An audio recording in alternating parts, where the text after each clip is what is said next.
Hey, I didn't think you'd be home so soon. This? No, this is nothing.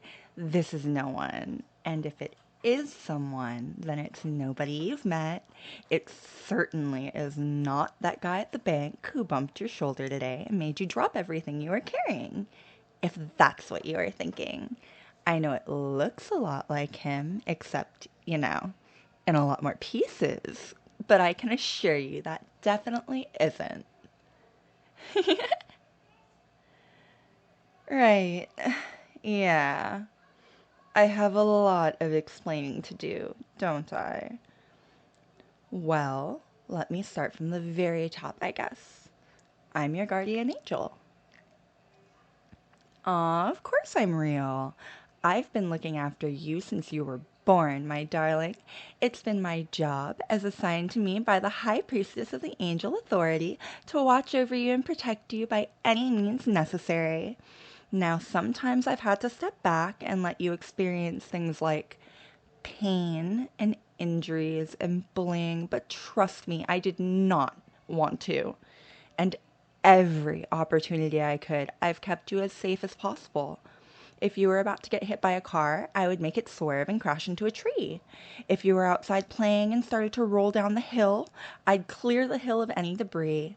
And sometimes, in the middle of the night, if you started to shiver, I'd pull an extra blanket up over you and give you a little kiss on the forehead.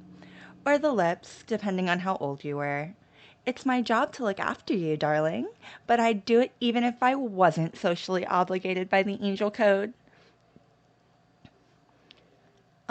Well, I mean, no, technically, the angel code doesn't mention anything about violently killing anyone who's hurt you, either emotionally or physically, chopping them up into tiny pieces and then launching those pieces into space where they can never harm you again. But it also doesn't say anything about not doing that. So I think I'm good.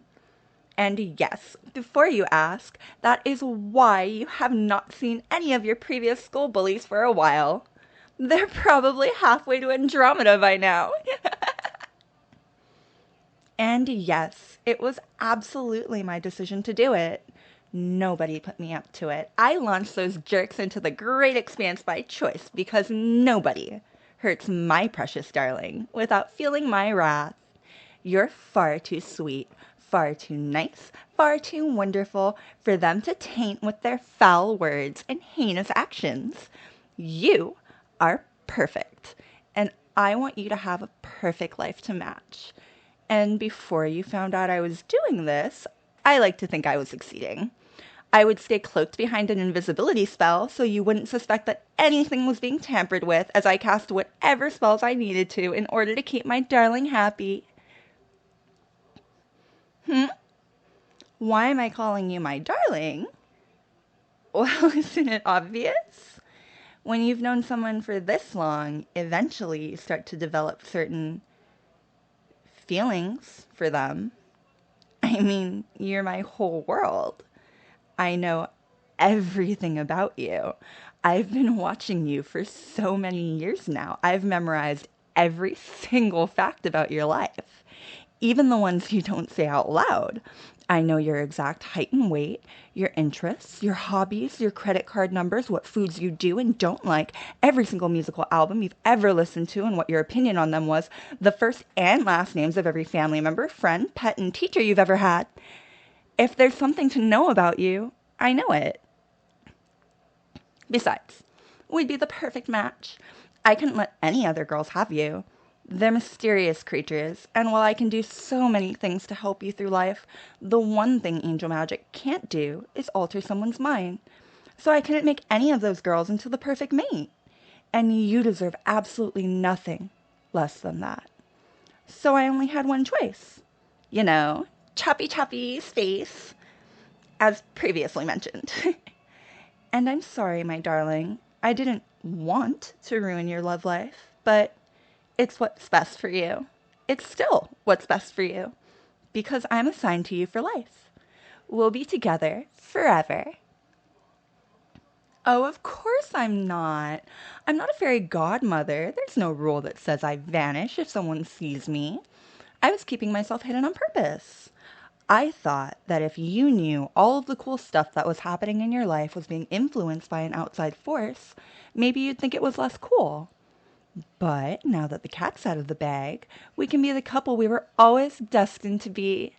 It's the perfect match, and I promise it'll work out because nobody will ever love you as much as I do. You could screw up and say the wrong thing a million times, a billion times, and I'd still love you infinitely more than anyone else ever could. And I will keep you safe. You know I will. I have so far. Anytime you've ever gotten hurt in your life was only because I was directly told that I couldn't interfere under threat of death. And nobody will ever say anything mean to you ever again because I'll violently kill them if they do. Plus, if that's not enough of a selling point, I can get you whatever you want. I don't even need to pay for it. I can make it with magic. Look, I'll prove it. See? Here's that thing you've been browsing online for a while, but haven't pulled the trigger on yet because it was too expensive. Oh, darling, you're welcome, but you don't have to thank me. I'm just doing what I've always wanted to do. Now I don't have to wait until a holiday to spoil you. I can do it every hour of every day. Making you happy is my love language, and that's all I ever want to do. If you're happy, I'm happy. To hell with the angel code. I'll never let you experience any pain ever again. If you'll reciprocate my love, that is. You will? Oh, darling, that's wonderful news. I love you so much. I'm so glad you said yes. I really didn't want to have to force you. Unfortunately, that was the alternative. Now that the option was on the table, there was no reality in which I wouldn't be with you, whether it was by choice or not. But you said yes, so I don't have to kidnap you and keep you as a prisoner in your own house. Honestly, that's going to save me a lot of paperwork from the High Priestess. But now you're all mine, and I'm all yours, along with all of my powers. And don't be afraid to ask for anything and everything you want. Whatever it is, no matter how impossible, I'll find a way to make it happen. Oh, yeah, I can clean this bag of body parts.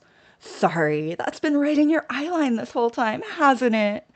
All right, I'll go quickly toss this into space. Wait right here, and when I get back, I'll make you the best ice cream you've ever had. I know the perfect flavor for you, my darling. Mwah, mwah, mwah.